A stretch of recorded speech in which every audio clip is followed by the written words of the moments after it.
तारीख 12 मार्च 1993। शरद पवार महाराष्ट्र सचिवालय की छठी मंजिल पर सीएम ऑफिस में बैठे थे। अचानक तेज धमाके की आवाज हुई। पवार दौड़कर खिड़की के पास पहुंचे। देखा सामने नरीमन पॉइंट के करीब एयर इंडिया बिल्डिंग के पास भयंकर धुआं उठ रहा है। कुछ मिनट पहले ही उन्हें बॉम्बे स्टॉक एक्सचेंज में धमाके की सूचना मिल चुकी थी। मुख्यमंत्री शरद पवार को समझते देर नहीं लगी कि नरीमन पॉइंट पर भी बम ब्लास्ट हुआ है, क्योंकि नरीमन पॉइंट सीएम ऑफिस से सबसे करीब था। इसलिए पवार ने फौरन वहां से जाने का फैसला लिया, पर मुंबई पुलिस कमिश्नर ने उन्हें रोक दिया। यह सब चल ही रहा था कि अचानक मुंबई में अलग अलग जगहों से बम ब्लास्ट की खबरें सामने आने लगी। शरद पवार ने प्रकाशित अपनी आत्मकथा अपनी शर्तों पर जमीनी हकीकत से सत्ता के गलियारों तक में 1993 के बम ब्लास्ट पर विस्तार से लिखा है।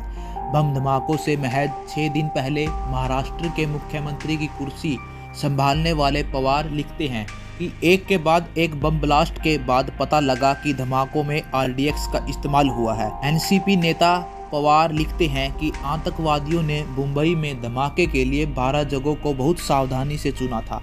सभी जगह हिंदू बहुल इलाकों में थी। उनकी साजिश दंगा फैलाने की थी। मैं बिना कोई देर किए फौरन दूरदर्शन कार्यालय की तरफ भागा। वहां सीधे महाराष्ट्र की जनता को संबोधित करते हुए शांति बनाए रखने की और अफवाह ना फैलाने की अपील की। पवार लिखते हैं कि मुंबई को जलाने की तैयारी कर ली गई थी। दंगा भड़कता तो रोकना मुश्किल था। शरद पवार लिखते हैं कि मुंबई पुलिस छापेमारी करने लगी। यह भी पता लग गया कि सीमा पार से समुद्री मार्ग के जरिए आरडीएक्स और हथियार लाए गए थे।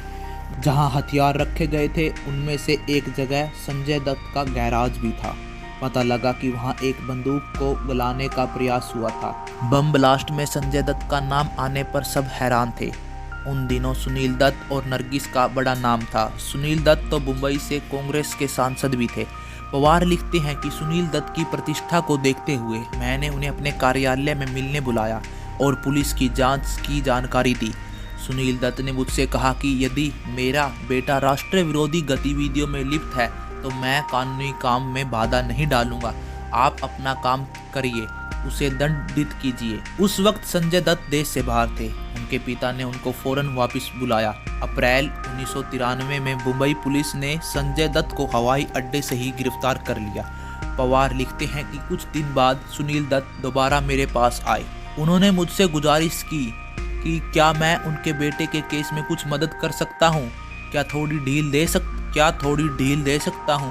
पवार लिखते हैं कि मैंने सुनील दत्त को विस्तार से सारी बात बताई। कहा कि संजय दत्त के खिलाफ तमाम सबूत मौजूद है, मैं कोई मदद नहीं कर सकता।